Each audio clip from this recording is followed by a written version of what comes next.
Bismillahirrahmanirrahim. Assalamualaikum warahmatullahi wabarakatuh. Alhamdulillahilladzi nawwir qulubana binuri ma'rifati wal yakin wa adkhilna ma'al awliya'i wassolihin.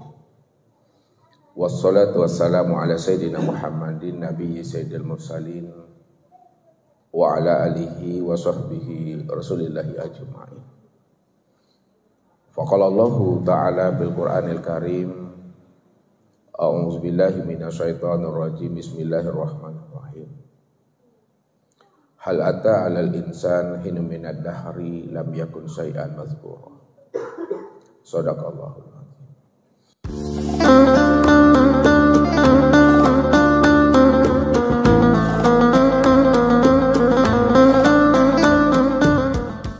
Bapak, Ibu, Saudara, dan anak-anak kami jamaah tauhid yang dirahmati Allah. Allah Subhanahu wa ta'ala menghabarkan kepada insan sebagai pemegang akan rahasia dirinya. Apa kata Allah? Hal ata 'alal insan hinun minad dahri lam yakun syai'an mazkura. Telah datang kepada insan satu waktu dari masa yang tidak bisa disebut dan diingat. Kenapa ada satu masa dari waktu yang tidak bisa disebut dan diingat? Karena ketika itu Bapak Ibu belum ada namanya langit dan bumi. Belum ada namanya aras, luh dan kursi serta mahfuz. Juga pada saat itu surga dan neraka pun juga belum ada. Nur juga belum ada. Jangankan nur Bapak Ibu, Tuhan yang bernama dengan Allah pun pada saat itu belum ada bernama. Lalu siapa yang ada pada saat itu? Yang ada pada saat itu adalah yang maha ada. Bahkan kata-kata yang maha ada pun pada saat itu juga belum ada. Inilah yang disebut namanya makom ketiadaan. Ini yang dikatakan namanya makom kekosongan, kehampaan. Dan ini pula yang dikatakan namanya makom kunizat. Makom kunizat itulah yang disebut namanya wujud mutlak, zatul bahdi, wujud hakiki, dan zatu bihal. Maka untuk lebih jelasnya Bapak Ibu, apa yang dikhabarkan dan disampaikan Allah kepada insan sebagai pemegang akan rahasia dirinya, maka inilah yang akan kita jabarkan dan kita terangkan sedetail-detailnya, sejelas-jelasnya supaya kita tahu akan hakikat rahasia diri insan itu sebenarnya. Hal ata 'alal insan hinu minad dahri lam yakun syai'an mazkura. Kita coba terjemah Bapak Ibu. Hal ata 'alal insan, telah datang kepada manusia, hinu minad dahri, satu waktu dari masa, lam yakun syai'an mazkura, sesuatu yang tidak bisa diingat dan disebut. Jadi di dalam ayat ini Bapak Ibu, Allah memberitahukan kepada insan sebagai pemegang rahasia diri bahwa kata Allah bahwa ada satu waktu dari masa yang tidak pernah bisa disebut dan diingat.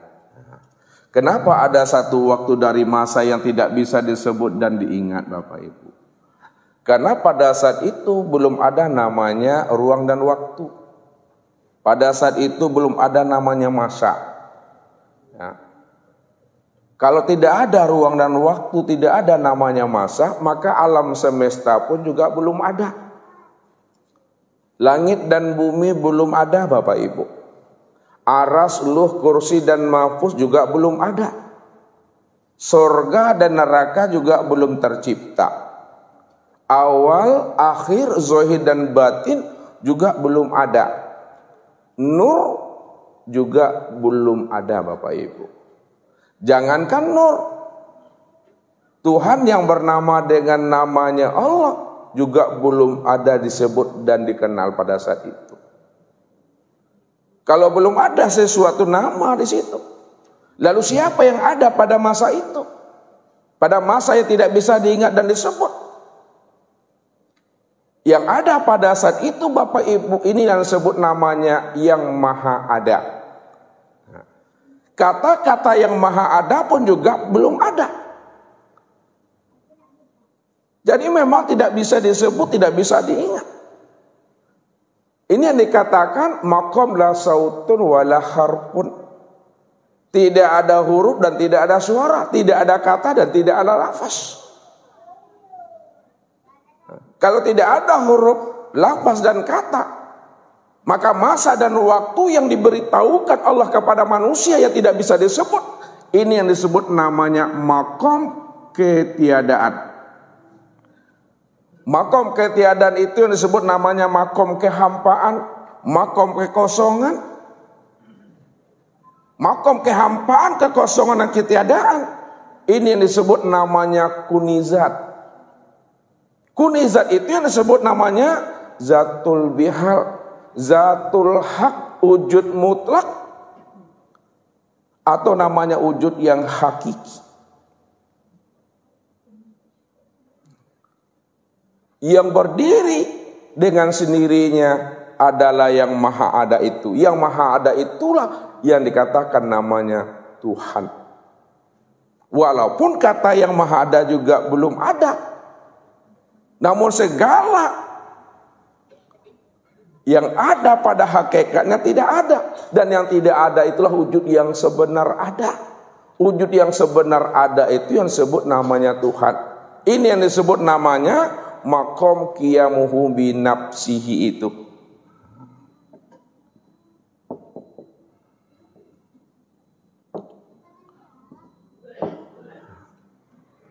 Ya, dia yang berdiri dengan sendirinya. Ketika ia berdiri dengan sendirinya, walaupun namanya belum ada, maka yang si maha ada tadi, yang dikatakan makom kekosongan, yang dikatakan namanya makom kehampaan, yang dikatakan namanya makom tiada, maka disitulah dia mengatakan kuntu kanzan mahfiyat wa ahbabtu an u'rafa wa khalaqtul khalqa liya'rifani. Aku adalah perbendaharaan yang tersembunyi. Ya. Kenapa dikatakan dia adalah perbendaharaan yang tersembunyi? Karena tidak ada sesuatu yang lain selain daripada dirinya.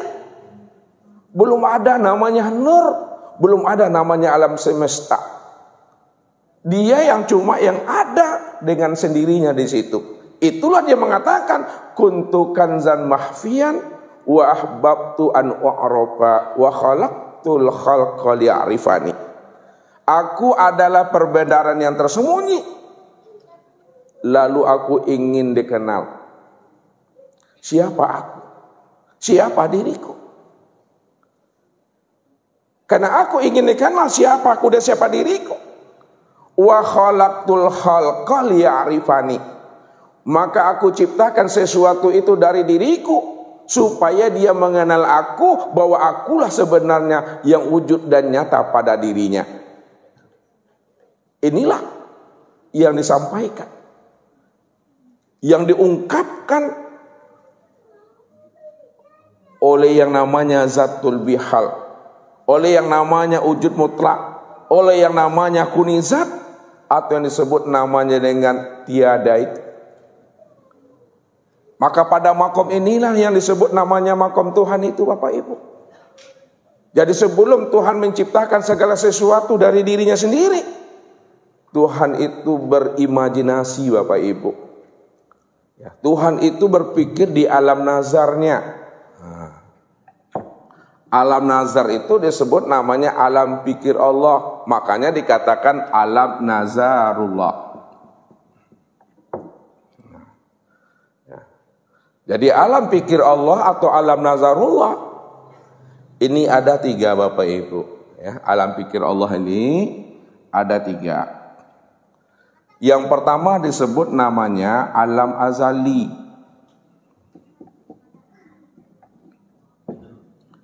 Alam azali ini ya diturunkan daripada alam rof-rof. Yang kedua namanya alam suluhil qadim. Alam suluhil qadim ini ya diturunkan daripada alam al-malail a'la.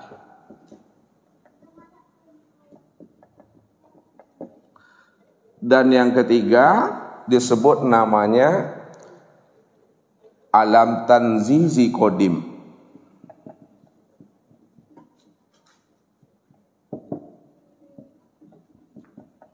Alam tanzizi qadim ini yang diturunkan dari alam Baitul Ma'mur.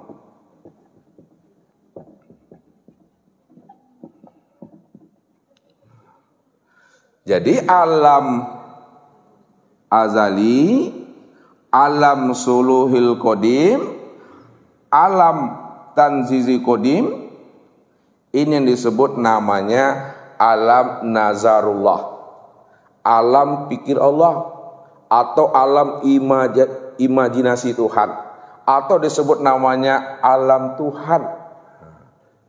Ya, ini dia. Apa yang terjadi pada alam itu masing-masingnya Bapak Ibu? Ketika Allah berpikir dan berimajinasi, ketika Allah berada di alam azalinya, ya, maka disinilah Allah ya, mengingat akan dirinya sendiri. Nah, di sini Allah mengingat akan dirinya sendiri. Kalaulah Allah mengingat akan dirinya sendiri, itu maksudnya ini yang dikatakan puji Allah bagi Allah, puji Qadim bagi Qadim. Dialah yang Ahmad dan dia pula lah yang Muhammad, karena dia dalam keadaan sendiri, dia dalam kesepian, dia dalam kesunyian, dia dalam kegelapan, atau dia dalam keadaan jomblo baru Bapak Ibu, dalam keadaan kesendirian. Jadi tidak ada yang memuji dirinya kecuali dirinya sendiri. Tidak ada yang mengagungkan dan membesarkan dirinya melainkan dirinya sendiri. Ini yang disebut namanya alam azali. Dia mengingat akan dirinya sendiri. Puji Qadim bagi Qadim, puji Allah bagi Allah. Ini di alam azali namanya. Yang kedua, alam suluhil qadim. Di alam suluhil qadim ini Tuhan di sini adalah menimbang. Nah, di sini menimbang. Apa kata Tuhan di alam pikirnya nih? Ya. Kalau aku ciptakan sesuatu dari diriku, nanti ada pula yang mengaku dirinya Tuhan. Tapi kalau tidak aku ciptakan sesuatu dari diriku, tidak ada pula yang mengatakan aku ini Tuhan. Maka bagaimanapun dia durhaka kepada aku, dia patuh kepada aku, dia mengaku dirinya Tuhan atau tidak, ini adalah semuanya cerita dan sandiwara aku adalah Tuhannya. Nah, di sini Allah namanya menimbang. Kalau aku ciptakan sesuatu dari diriku, nanti ada yang mengaku dirinya Tuhan. Tapi kalau tidak aku jadikan sesuatu dari diriku, tidak ada pula yang mengatakan aku ini Tuhan. Nah, kalau aku ini Tuhan, siapa yang jadi hamba? Kalau aku hamba, siapa yang jadi Tuhan? Ini namanya Allah berimajinasi dalam alam pikirnya, alam imajinasinya atau alam ide namanya. Kemudian di alam tanzizi qadim, sudah mengingat, sudah menimbang-nimbang, barulah di sini memutuskan. Ketika berada di alam tanzizi qadim, apa kata Allah di situ? Ya. Siapa yang mundurhaka atau patuh? Siapa yang mengatakan dirinya Tuhan atau tidak? Atau dia mengatakan aku Tuhan, dia hamba? Itu terserah mereka. Bagaimanapun ini adalah semuanya adalah cerita dan sandiwara aku. Akulah Tuhan, aku yang maha segala-galanya, aku yang maha terpuji, aku yang maha besar, aku yang maha perkasa, kata Allah. Nggak ada siapa-siapa di situ. Semuanya dalam bentuk cerita dan sandiwara aku, kata Allah. Nah, setelah matang di dalam imajinasi Tuhan, di alam fikirnya, apa yang akan terjadi setelah dia menciptakan sesuatu dari dirinya, mau ngaku atau tidak, mau bertuhan atau tidak, mau patuh atau tidak, semuanya ini adalah cerita dan sandiwara aku, kata Allah. Jadi semua yang telah dipikirkan Allah awal sampai akhir, zahir sampai batin, tidak ada satupun lagi yang tertinggal dalam imajinasinya, di alam nazarnya. Barulah di situ Allah menzahirkan sesuatu dari dalam dirinya sendiri. Maka berdompaklah Bapak Ibu. Nah, berdompak itu tahu Bapak Ibu? Beradu dia, ya, bersatu, berpadulah antara sifat jalal dan sifat jamalnya. Ketika berdampak sifat jalal dan sifat jamalnya atas kudrat dan iradatnya, maka terbitlah sesuatu dari dirinya. Ini yang disebut namanya dengan nur.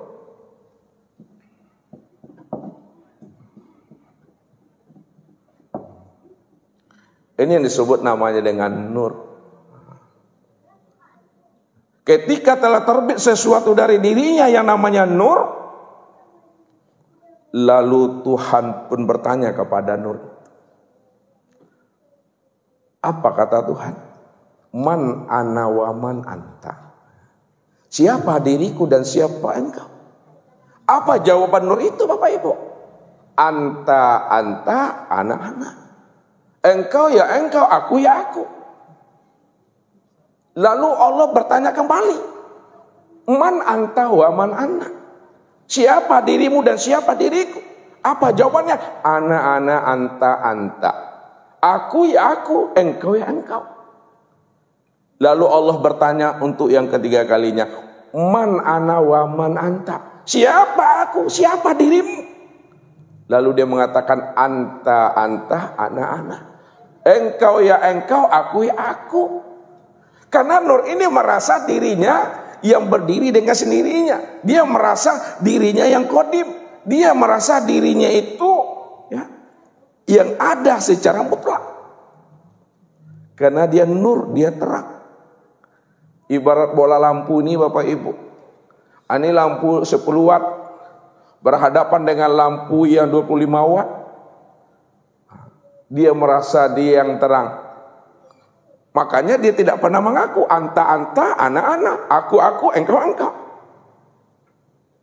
Karena dia tidak tahu siapa dirinya yang sebenarnya. Karena Allah tahu siapa nur itu. Karena nur itu tidak lain adalah tajalli daripada dirinya sendiri. Kan itu yang dikatakan. Kuntu kanzan mahfiyan wa ahbabtu an u'arafa wa khalaqtul khalqa liya'rifani. Aku adalah perbendaharaan yang tersembunyi, kata Tuhan. Aku ingin dikenal, aku ingin dilihat, aku ingin disaksikan. Karena aku ingin dikenal, ingin dilihat dan disaksikan. Wa khalaqtul khalqa liya'rifani. Maka aku ciptakan, aku jadikan sesuatu dari diriku sendiri supaya dia mengenal aku, bahwa akulah sebenarnya yang wujud pada dirinya. Namun ketika nur itu tidak mengakui siapa Tuhannya dan siapa dirinya, dan apa yang akan dijawab oleh nur, semuanya sudah berada di alam nazarnya Allah tadi.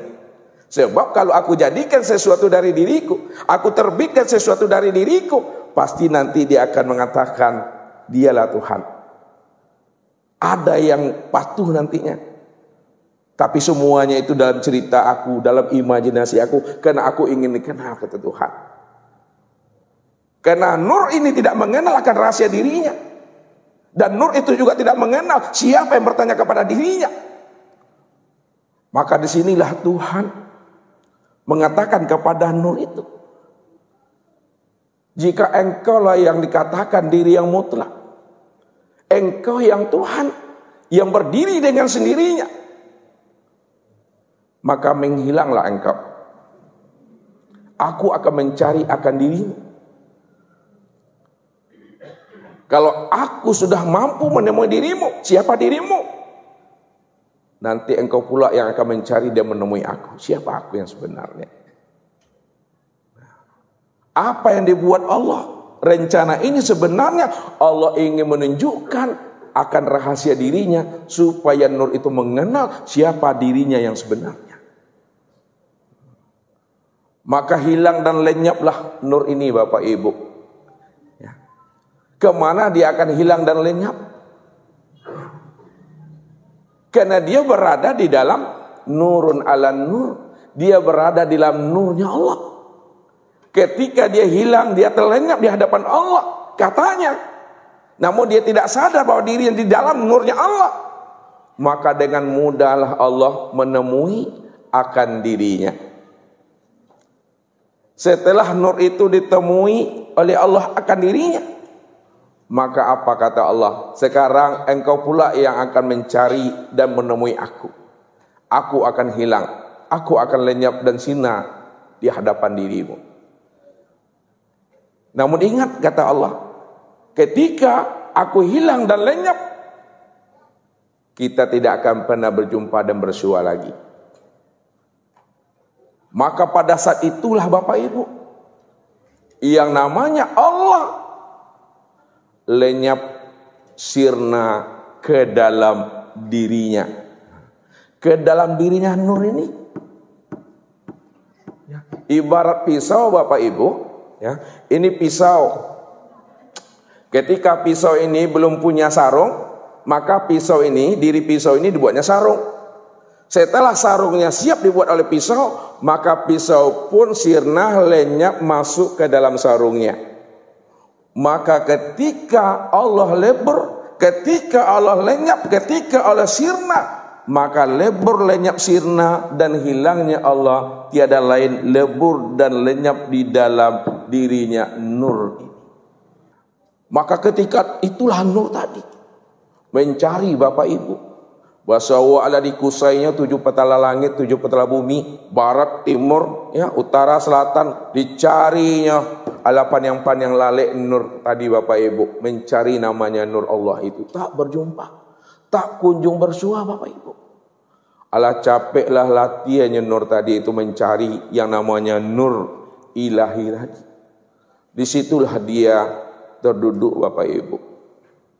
Ya, kalau lapanek berlari, lapanek berjalan, lapanek keliling-keliling, 7 petala langit, 7 petala bumi, itulah bahasanya. Walaupun bumi, langit dan alam belum ada, ini masih di alam nur namanya. Alah capek nur tadi itu berjalan, berlari mencari, ya. Maka dia pun duduk. Ketika dia duduk tadi Bapak Ibu, ketika dia bertafakur, termenung, panjang pandangannya Bapak Ibu, jauh pandangannya itu, maka berkalamlah di dalam hatinya ini. Itu yang disebut namanya kalam batin. Terdengarlah kalam batin di dalam dirinya. Apa kata kalam batin di dalam dirinya? Allah, Allah, Allah. Dia nggak paham, dia tidak sadar, dia tidak mengerti. Bahkan dia kaget. Suara apa ini yang ada di dalam kolbuku? Suara apa ini yang ada di dalam diriku? Mengatakan Allah, Allah, Allah. Sebenarnya Allah ingin memperkenalkan dirinya kepada nur ini. Innani anallah. Sesungguhnya aku ini Allah, aku ini Allah, aku ini Allah. Lalu diulang lagi oleh Allah, Allah, Allah, Allah, aku ini Allah, aku ini Allah, aku ini Allah. Nur juga belum paham dan mengerti siapa yang berkalam di dalam dirinya itu. Barulah kali yang keempat Allah mengatakan la ilaha illallah. Tidak ada ilah melainkan hanya Allah. Ketika itulah nur itu baru paham dan sadar bahwa Allah memperkenalkan akan dirinya kepada dirinya nur ini. Pada saat itulah nur itu memberikan jawaban Muhammad Rasulullah.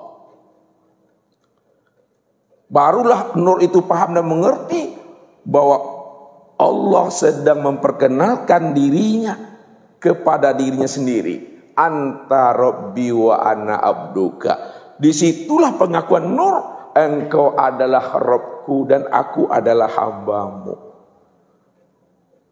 Maka ketika nur telah mengenal akan rahasia dirinya, siapa yang wujud pada dirinya, maka ketika itulah Allah telah lebur. Ketika itulah Allah telah lenyap. Ketika itulah Allah itu telah sirna menjadi akan rahasia nur Muhammad itu, Bapak Ibu. Ini yang dikatakan Allah. Ana fi nuri. Aku ada di dalam nur. Aku bersembunyi di dalam nur. Aku bersembunyi di dalam terang.